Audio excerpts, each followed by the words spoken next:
So I did a video about toxic relationships, you know, speaking about how some relationships and dynamics might be detrimental to your mental health, and hopefully it helped you guys pick better partners and identify certain traits that might not be healthy in yourself and in your partner. I think we as humans sometimes focus too much on the negative, you know. Bad news always gets more publicity and more PR and more attention and more glorification, glamorization, if that's a word. And someone left a comment and they asked, how about, you know, positives in a relationship, green flags, how to pick a good partner? And that's actually a really good topic and a really good question, because funny enough, I have only had good relationships and I've also had a really good partner before.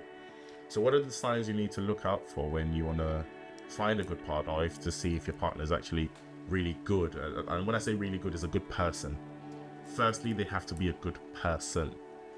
Now there's the generic stuff that people say, or see if they are kind to the waiter or kind to the waitress, and if they, you know, kind and polite to like the waiter, to like people who offer you service, you know, like people, waiters, you know, people who open the door for you, greeters, etc. That's obviously good, all well and good, but firstly, you need to ensure that the person is a good person. You know if someone's a good person. You know, like, I tend to only date good people. As weird as that sounds, I don't attract toxic, I don't attract headache, I don't attract people who bring me drama. I like good people because I try to be a good person myself. What do you mean, good person? Are they kind? Are they genuine? Are they willing to help you? Are they loving? Do they respect you? Do they respect your boundaries? Do they want to be around you? Do they want to support you? Years and years ago, right? And I was dating this girl at the time, and she was there while I was on one of the courses, and I saw her a few weeks ago. Nothing happened. We're friends now. Nothing happened. And I told her again, oh, I'm going for this job interview. It's really good money. And she asked me, are you passionate about it? I was like, not really, but I'll do it for the money. She was like, oh, why are you going for the interview then? You're not going to get it. You're definitely.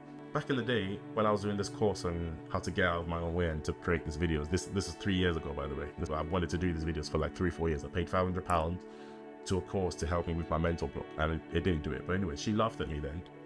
I didn't appreciate it, but I thought, that's not nice. I won't laugh at you if you're paying money, investing your time into something that you want to do. Cool. And then this time I told her about my job interview, and she was like, you're not gonna get it. Like, that's not good energy, that's not positive. Yes, she's entitled to have her opinions, and she was right, I didn't get it. But there's a nicer, more feminine, more loving way, because I wouldn't say that to her. I was just like, you know what, do you like it? Nah, you don't like it, you're just going it for the money. You know what, all the best, man, try your best. What won't be, don't take it personal, but just give it your best. That's, to me, some people might agree, some people might not agree, but that's what I would have said. Not, you're not gonna get it, don't waste your time. Why are you doing it if you don't want it? Why'd you do it if you're not passionate about it? You know, so, I don't know, just certain ways of approaching emotional intelligence to me is huge.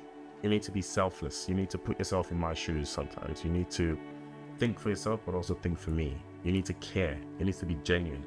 I shouldn't ask you to care. I shouldn't remind you to care. Hey, could you wish me a good day today? Could you check on me? No, it has to come from you organically, authentically. You want to care for me. You want to send positivity my way. You want to pour into my cup. You want to uplift me, my spirit. Because I do that for you anyways. I want to do that for you. So please understand, we're not just taking energy from people.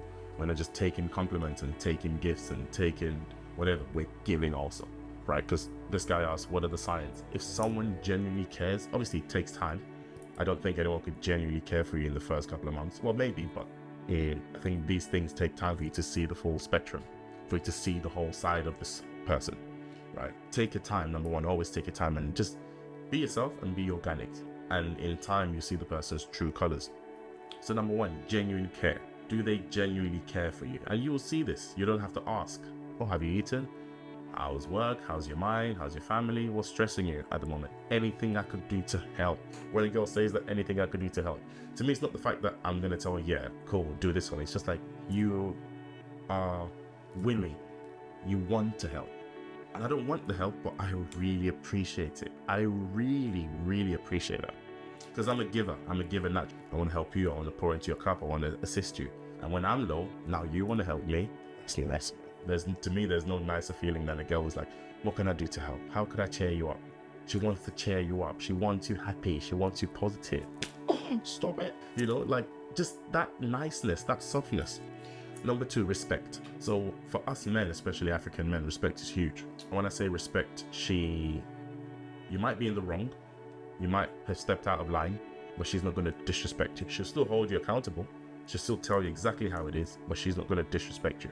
I'll give you an example now. There are no girls I've broken up with who I block or who I delete. Well, I delete their numbers, fine, but I can't bump into any of my exes and not give them a hug. Because I leave people, like, I treat people how I want to be treated. If things don't work out, if I communicate it or they communicate it, all the best, man. If you ever need anything, let me know. But you stop having sex with them, but you send them good energy. You release them with love. A lot of you guys can't do that. You're still sleeping with exes even though you shouldn't. Like, if you know you can't give someone your heart or your love or your affection or your attention, but you value them and see them as a good person. That's why I could go for dinner with my ex and come back home. Like, we're friends. Like, some of my exes as well. When I say exes, girls I've dated, we're friends. Like, hey, how are you, man? Who are you dating at the moment? Oh, okay, cool. Like, we could talk. Because it's being released with love and with, there's no animosity, there's no jealousy, there's no, oh, you didn't. No, just forgive each other, man. You know, so whoever you're dating, please just ensure that they care for you. You care for them. The energy is reciprocated. No one's playing games. No one is trying to manipulate the other person. No one's trying to belittle the other person. No one's trying to disrespect the other person. Just genuinely a good person, bro. Like someone you could have a laugh with. Not just, okay, cool, you have sex and you go on dates. Like someone you could have a laugh with. She could be sitting there, you could be sitting there, you're not even talking to each other, but you're comfortable in each other's company. Compatibility, number 5, that's my most important trait. Do we clash? Do we just get on? Like, we just get on. We don't argue about, well, obviously there's going to be small arguments here, there, and everywhere, but I don't like to argue, she doesn't like to argue. We just want peace. You know, compatibility to me is huge. Do we have similar lifestyles? Like, I tried to date a vegan. I'm not a vegan, I'm a carnivore. I'm Nigerian, I eat meat. She is a vegan. Yes, it does work for some people, but that compatibility always of a stumbling block, you know. So yeah, I don't want to say too much, but just, you would know when you're with a good person. They're not trying to play games with you, they're not trying to manipulate you, they're not trying to disrespect you, they're not trying to own you and just belittle you, they're not trying to be rude to you, and you just like them, you just get on with them. Again, forget the sex, forget the kissing, forget the intimacy. Yes, that's another good point. Take away sex, take away kissing, take away intimacy. Can you actually have a conversation with this person, have a laugh with this person, spend time with this person? Can you do that with the girl you're seeing at the moment? If you're not having sex or if you're not, you know, flirting, can you actually have a laugh with them? Can you have a day with them? Like, just do something random and you go home, she goes home. Oh, thanks for seeing me today, I really enjoyed. How do you feel when you leave her? Do you feel recharged? Do you feel rejuvenated? Do you feel motivated? Do you feel positive? Do you feel good? Or do you oh gosh, I spent so much money on her, I took her here, I didn't have the money. How do you feel? Once you learn to listen to yourself more, there's a lot of answers. Like, a lot of us don't listen to our gut instinct because we're so blinded by breasts and bum and, oh, she's so pretty, she's so... Forget all of that for 2 minutes, bro.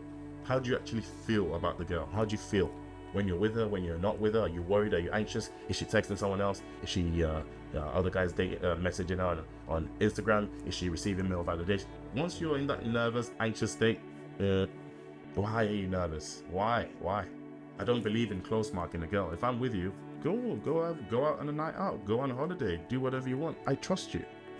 If I see things that make me lose trust in you, then okay, then there's a problem. But a lot of you start creating problems from the beginning because if you're not healed from your ex, maybe a girl's cheated on you before, you know, catch her out and go through her phone. Bro, you're not ready for something healthy. Heal first. That's another bonus point. Go for a girl who's healed. Everyone's got relationship trauma, especially as we get older. If a girl, I think, is in over 25, she's coming with some sort of trauma. Some guys definitely played her before and used her just for sex and she feels like men are trash. Some guy might have physically beaten her up or financially abused her. Just, if a girl's over 25, there's a high, I only date girls over 26, I try to anyways. If most girls come with their own baggage, that's normal. Yeah, I want someone who's aware of who she is, aware of her flaws, aware of her downfalls, aware of what she's working on, what she's yet to work on. I'll give you an example. A friend of mine was dating this girl and they clashed a lot. They always had arguments, even though they'll just come back from holiday, they just had a nice date, they still end up arguing. And he suggested that they should go for couples therapy. And what did she say? She said, no, you go for couples therapy. You go for individual therapy. And when you're done, then we go for couples therapy. That's not someone who's willing to grow. She's putting the blame on you. You want to go for someone who also you could negotiate with, someone who's not stubborn. You're not dating a brick wall who's just her way or the highway. Eventually, you're going to run out of patience, bro. In the honeymoon stage, the first 3 to 6 months, yes, sure, fine, you do what she says, but I'm stubborn as well. If all I'm getting from you is just stubbornness and aggressiveness and just aggression and just non-negotiable, eventually I'm like, yeah, what am I actually getting from this? Yes, you've got a great body and a great smile or whatever, but what's this doing for my soul? So I want you guys to go for girls who are negotiable, who you could, you know, liaise with and meet in the middle sometimes. Okay, sometimes it's her way, sometimes it's your way. Like, that's life. It's not a dictatorship. You're not in the army. We're not in fucking Navy, you know. You have to yin and yang. You have to meet in the middle sometimes. So I hope this video has helped. Most importantly, really please take your time when you're getting to know someone. Take your time. There's no rush. A lot of you rush into dynamics so quick. Oh my god, she's amazing, she's the one, and then within 3 to 6 months, oh fuck man, she's got anger issues, or she's got insecurity issues, sure, she's still talking to 3 other exes, she still needs male validation, she's still responding to male DMs on Instagram. So take your time, bro. Take your time. There's good people out there. Maybe you need to search in different places. You need to go to different type of environments or different settings to meet different kind of girls. Maybe not just online dating or in the gym or wherever else, but there's good people out there, bro. If you think you're a good person, if you're dating with positive intention, you want to help, you want to pour into someone's cup, you want to uplift someone, you want to just be nice to someone, then you deserve that as well, you know. So yeah, catch you guys on the next video.